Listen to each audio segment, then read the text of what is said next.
Salmo 37, versos del 35 al 40, dice la palabra del Señor, y voy a estar usando la versión que todos tenemos. Vi yo al impío sumamente enaltecido y que se extendía como laurel verde. Pero él pasó y he aquí ya no estaba. Lo busqué y no fue hallado. Considera el íntegro y mira al justo, porque hay un final dichoso para el hombre de paz. Mas los transgresores serán todos a una destruidos. La posteridad de los impíos será extinguida. Pero la salvación de los justos es de Jehová, y Él es su fortaleza en el tiempo de la angustia. Diga conmigo, pero la salvación de los justos es ¿de quién? De Jehová, y Él es su fortaleza en el tiempo de angustia. Jehová los ayudará y los librará, los libertará de los impíos y los salvará por cuanto en Él esperaron. En esta tarde voy a compartir un tema titulado ¿cuál es tu historia? ¿Cuál es tu historia? En esta semana estamos comenzando una serie voy a estar compartiendo esta serie durante la Cuaresma, una historia que todos debemos contar. Y quiero compartir un poquito en esta tarde cuál es tu historia, cuál es la historia que tú cuentas, qué es lo que tú dices, qué es lo que en lo que tú te fijas. Cada uno de nosotros tenemos una historia que contar. Desafortunadamente estamos viviendo en tiempos muy confusos, tiempos de pestilencia, de plagas, de enfermedades, de guerra. Es terrible todo lo que está pasando. Y cada uno se hace eco de una historia. Todo el mundo cuenta una historia diferente. Si usted ve a las redes sociales, todo el mundo tiene una historia que decir, todo el mundo tiene una opinión que decir. Aunque no sean las personas muchas veces las más capacitadas, las más equipadas para hablar del tema, simplemente hoy en día con un teléfono en mano, a cualquiera que le dé el deseo de publicar algo lo hace. Todo el mundo está contando una historia. Estamos viviendo en los tiempos en que todo el mundo dice algo. Todo el mundo tiene una historia que contar. Lo complicado es que todo el mundo no está calificado para contar una historia. Todo el mundo no tiene la calificación para ser un comunicador. Pero las personas cuentan una historia. ¿Cuál es la historia que la iglesia, cuál es la historia que nosotros los creyentes, cuál es la historia que nosotros tenemos para contar? ¿Cuál es la historia que nosotros tenemos para compartir? ¿Cuál es la historia que nosotros tenemos que decir? Y yo te voy a decir en estos versos, hay 3 historias diferentes que yo quiero que tú te fijes conmigo. Los primeros versos que leímos, dice el salmista, vi yo al impío sumamente enaltecido, y que se extendía por Israel como laurel verde, pero él pasó y aquí ya no estaba. Lo busqué y no fue hallado. Si usted lee al principio este Salmo 37, Dios le está diciendo al salmista, y el salmista David específicamente, no te alteres con motivo del que prospera su camino, no te alteres con motivo del impío que está prosperando en su camino, porque como la hierba van a ser pronto cortados y como la hierba verde se secarán. El salmista, Dios le está diciendo al salmista, no sientas envidia. Repita conmigo, envidia. La envidia no es buena. Dígalo, la envidia no es buena. Mira, si alguien se acerca a usted y le dice, ay, te tengo una envidia de la buena, dígale, no. No me envidies. Dile, no, comparte mi gozo, pero no me envidies. Ay, pastor, ese es Calais, qué envidia le tengo de la buena. No, me la va a romper. No, la envidia no es buena. De hecho, la definición del diccionario dice que la envidia es el sentimiento de malestar o disgusto por el bien ajeno. La envidia es el sentimiento de malestar o disgusto por el bien ajeno. La persona que tiene envidia no es que quiere quitarte lo que tú quieres, es que no está conforme con que tú lo tengas. Y eso no es bueno. Y muchas veces los cristianos están mirando al impío. Mira lo impío como prospera. Mira yo aquí siéndole fiel a Dios. Yo aquí metidos en las cosas del Señor. Y mira a mi compadre que ni se convierte. Mira qué bien le va. Mira cómo tiene dinero. Mira cómo está prosperando. Y yo aquí que no puedo levantar cabeza. No envidies nada del impío. Porque esa no es la historia que Dios nos llama a contar. Desafortunadamente, muchos creyentes se están fijando siempre en lo negativo. Y lo primero que yo quiero que tú anotes en esta tarde, los malos ejemplos no se imitan, se evitan. Póngalo, márquelo ahí en su Biblia. Los malos ejemplos no se imitan, se evitan. Y vivimos en un mundo que constantemente estamos resaltando, amplificando los malos ejemplos. Tal pareciera que todo el mundo es malo. Talmente pareciera que todo donde miramos es malo.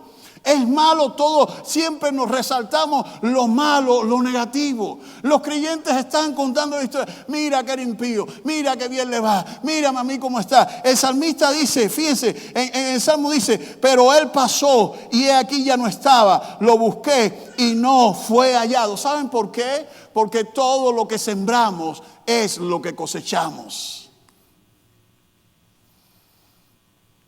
Y aquella persona impía que aparentemente vive bien, que aparentemente duerme bien, que aparentemente todo está bien, un día va a cosechar todo lo malo que está sembrando.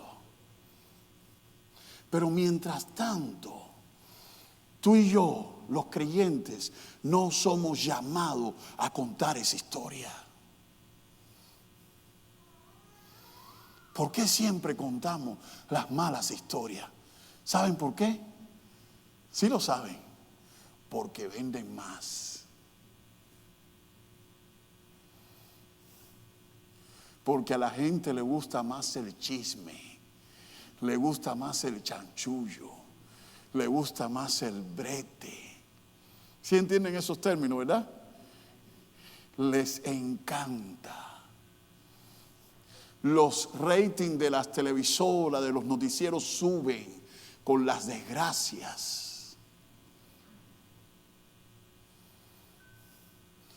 Mi Biblia dice, no te fijes en el impío, no tengas envidia. Ahora, Proverbios nos da una serie de lecciones. En Proverbios 14:30 dice, el corazón apacible es vida de la carne, mas la envidia es carcoma de los huesos.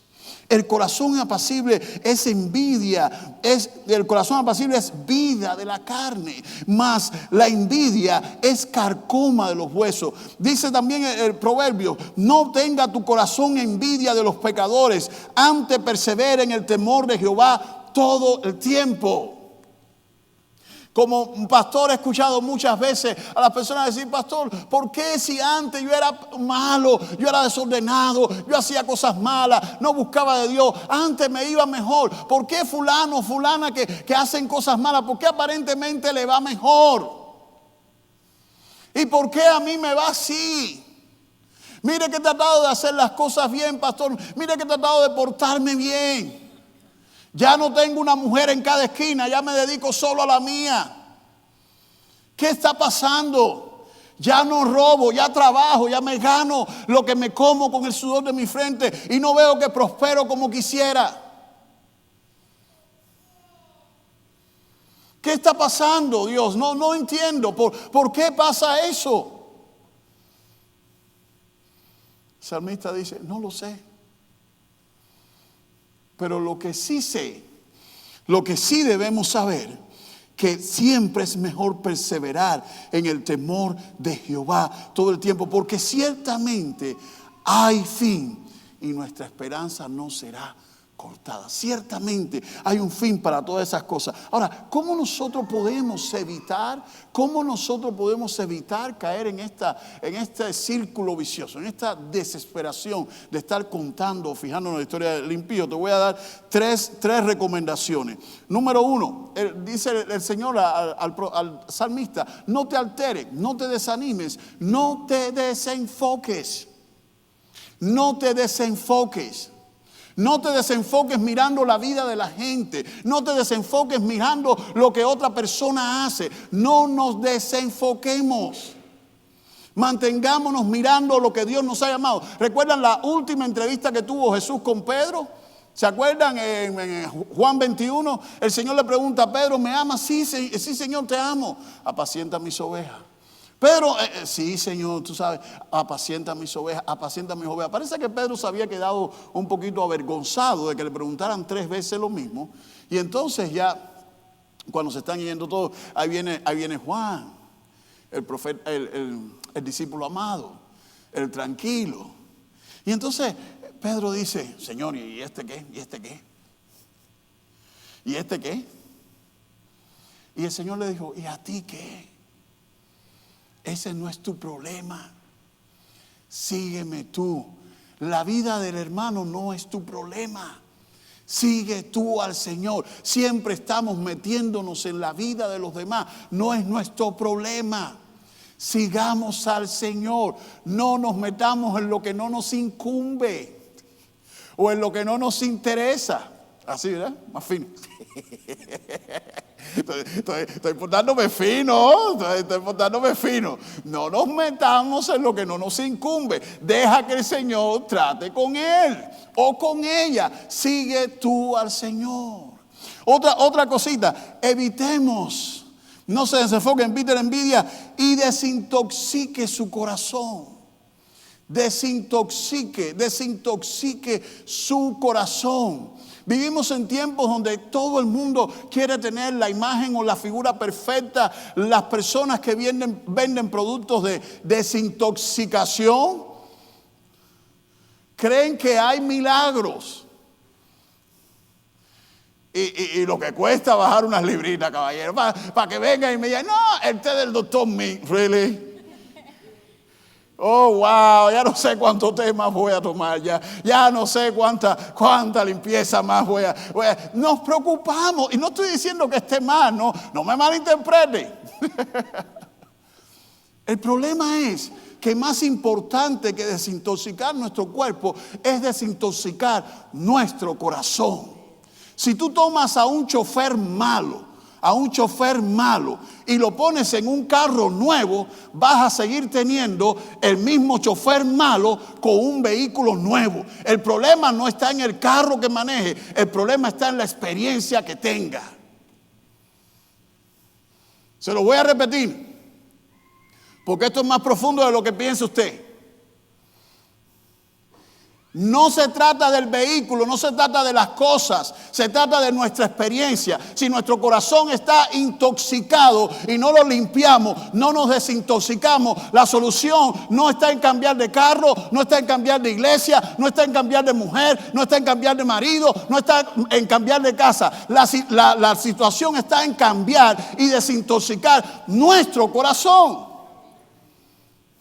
Porque si no, donde quiera que lleguemos, vamos a llegar nosotros intoxicados.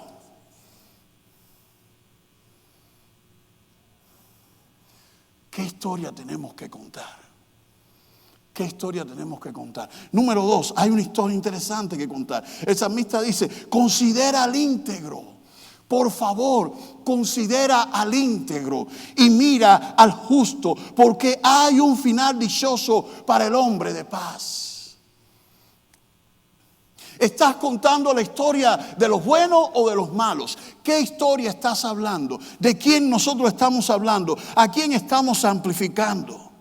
Es cierto que estamos viviendo una época de apostasía en las iglesias. Es cierto que hay muchas personas que están comercializando con la palabra del Señor y del Evangelio. Pero también es cierto que no son los únicos. ¿Por qué cada vez que usted enciende las redes sociales y ve una noticia, es cada vez que hay una noticia o un comentario de un pastor, de una pastora, de un ministro, de como usted le quiera llamar, siempre es lo negativo? Como si eso fuera lo único que pasa en la iglesia. No es cierto. Habemos pastores que hacemos lo mejor posible con lo que tenemos y nadie dice nada de nosotros. Ahora, sin embargo, el apóstol fulano se divorció. Usted ve, todo el mundo está viendo esos chismes en YouTube. ¿cuántas vistas? Y dije, caballero, y los videos míos no tienen tantas. Para que un video mío llegue a 100 vistas tienen que pasar 2 años. Really, tan malo soy. Wow. Menos mal que yo no lo hago por eso. si no me muero de hambre. ¿Pero por qué? ¿Por qué siempre está aquel cometió un error? Aquel cometió, ¿y por qué esas son las noticias que más tienen? ¿Por qué no buscar buenos ejemplos? ¿Por qué no fijarse en el íntegro? Por eso hay tantas personas desanimadas. Por eso hay tantas personas que quieren acercarse al Señor y se desaniman porque lo único que ven es que hay mucha gente falsa. No, es bueno dejar de hacernos eco de lo falso, de lo malo y empezar a hacernos eco de lo bueno. Todavía hay hombres y mujeres de Dios en esta tierra.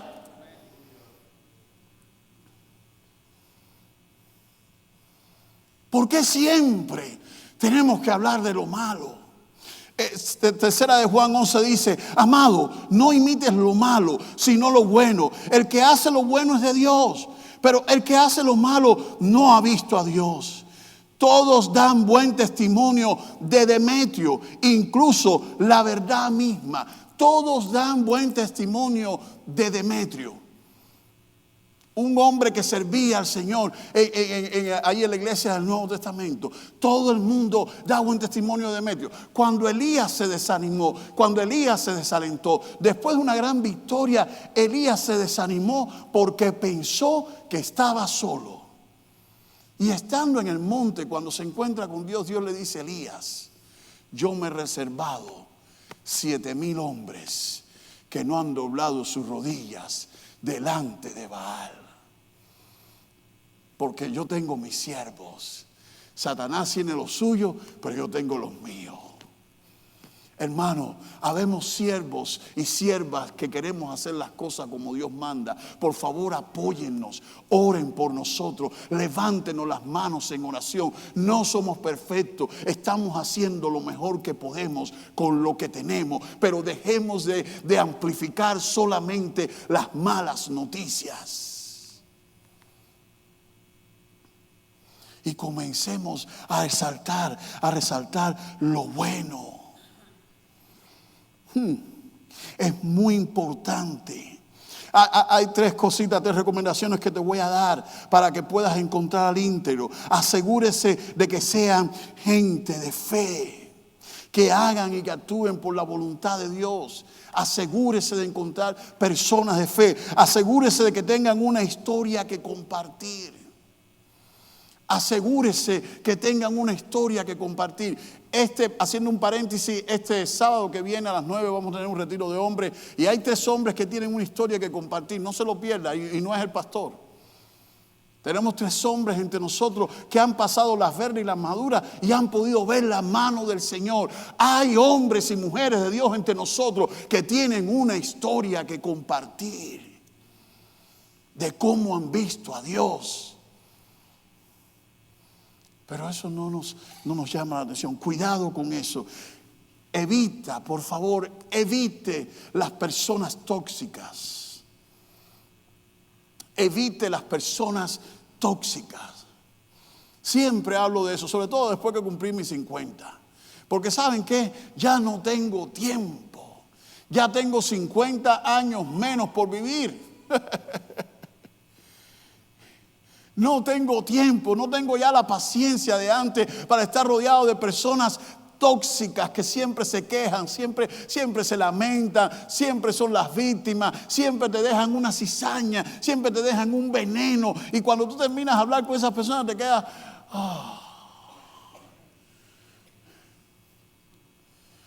Evite esas personas tóxicas. Y evitemos nosotros también ser tóxicos. Porque a veces sin darnos cuenta nos quejamos tanto que llegamos a intoxicar a alguien. Y te lo dije el otro día, no es que no tengamos queja, recuerda que el único que puede manejar todo lo intenso que tú y yo podamos llegar a ser es Dios. Tu marido se va a cansar, tu mujer se va a cansar, tus padres se van a cansar, tus hijos se van a cansar, pero nuestro Dios nunca se cansa.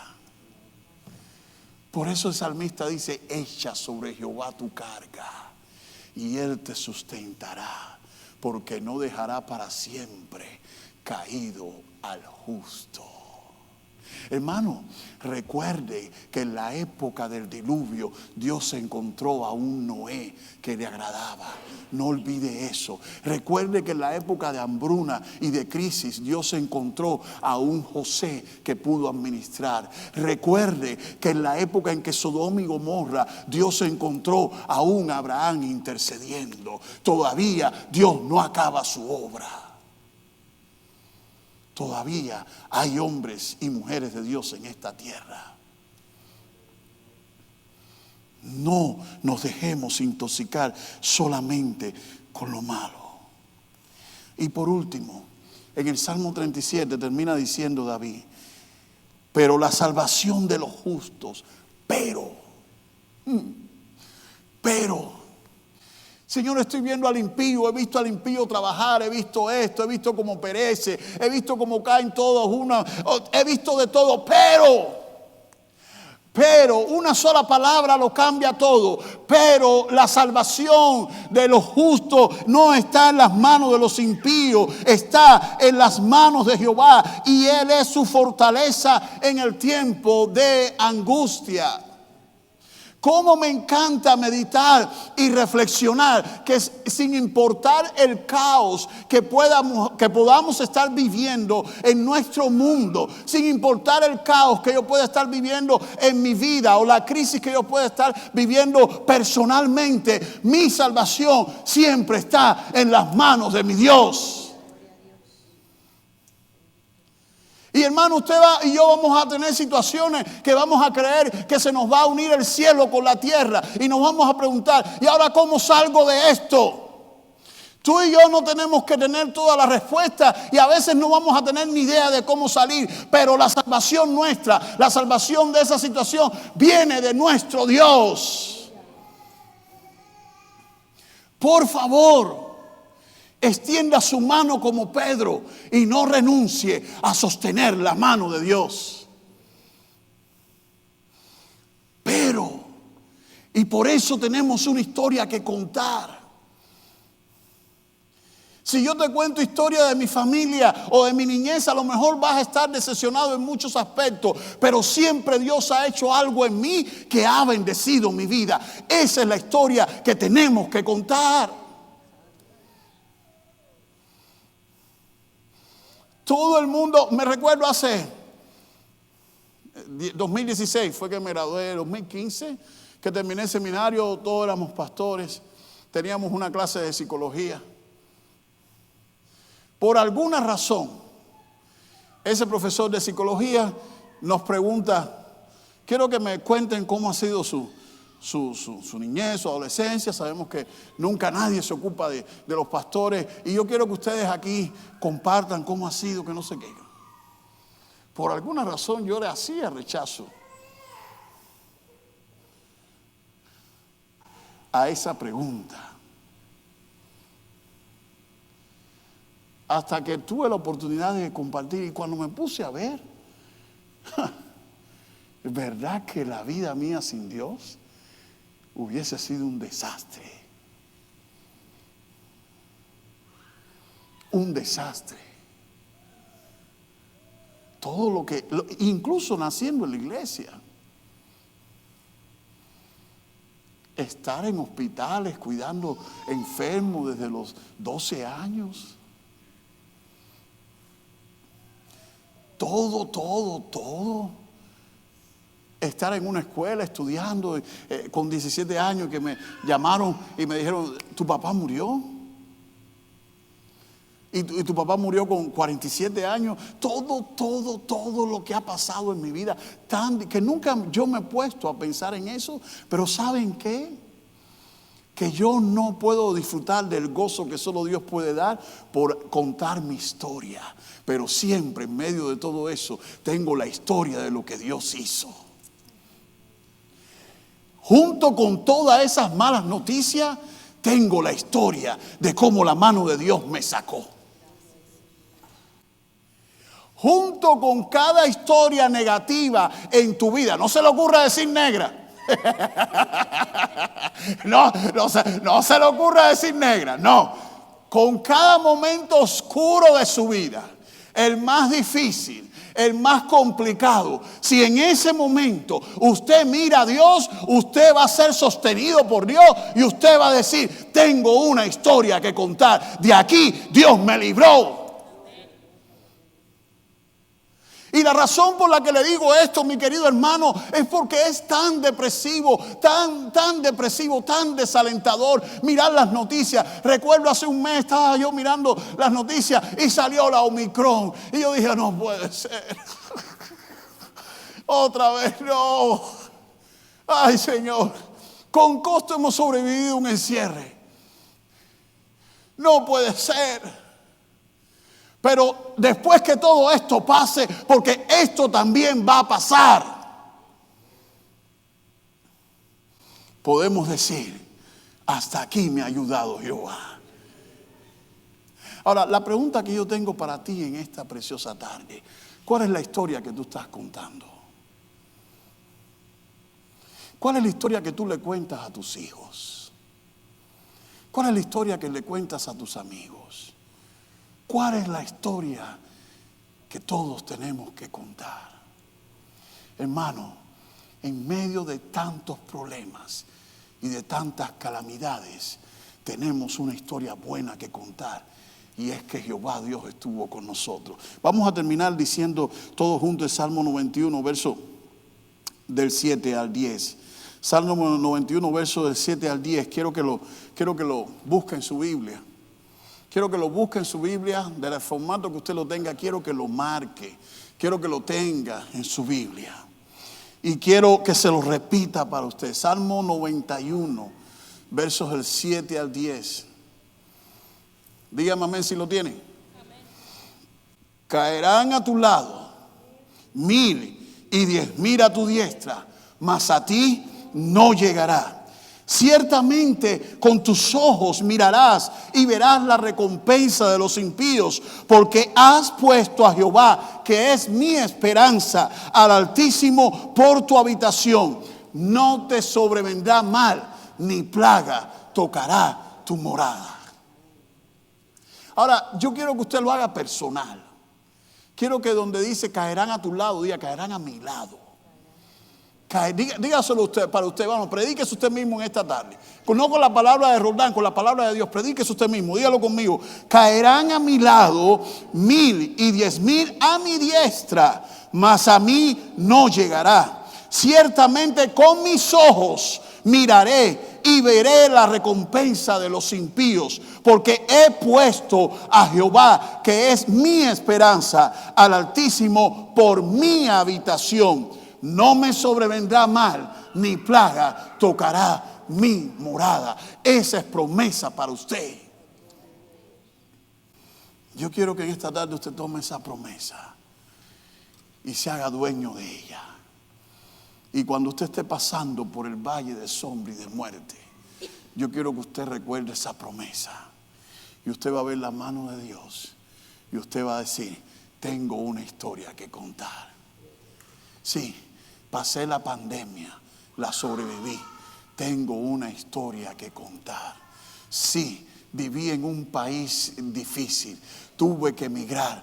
Tuve que pasar tiempo difícil. Pero tengo una historia que contar. Sí, he pasado por las crisis, pero tengo una historia que contar. Y es la mano de Jehová sobre mi vida. Inclinen su rostro en esta tarde. Y quiero que inclinemos nuestro rostro y nos preparemos para participar de la mesa del Señor. Quiero que nos preparemos para participar de la mesa del Señor. Bendito sea Dios, hoy lo podemos hacer diferente. Después que oremos.